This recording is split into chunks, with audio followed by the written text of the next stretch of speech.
ซอกผักดาวล้างออก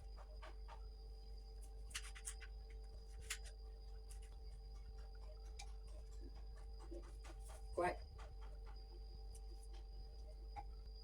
ไม่ได้จะใส่อีกล้างก่อนมื้อนี้ไม่ได้จะปั่นแต่ขิงอันนี้มีขิงกล้วย2 หน่วยไม่ได้ใส่กล้วย2 หน่วยเพราะแล้วก็มีอันนี้อันมือล้างสาเลยเด้อหัวบีรูทนะดีต่อหลอดเลือดบีรูทและหลายๆอย่างใครอยากรู้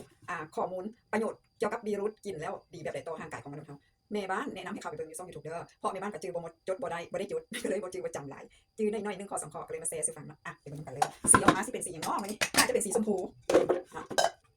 ใส่น้ำเครื่องชุบกินคนเดียวนี่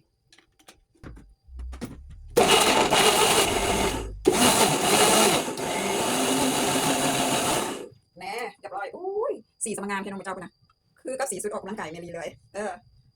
คล้ายกับสีZero Hero Boy เนาะแล้วก็บีรูทเนาะนี่แบบมือโปรเฟสชั่นอลซะ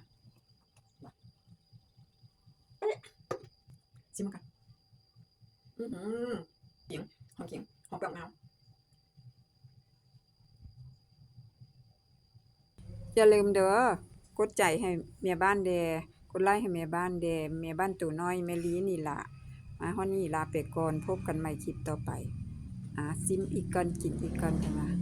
บ๊ายบายบัดนี้นะไปเที่ยวแล้ว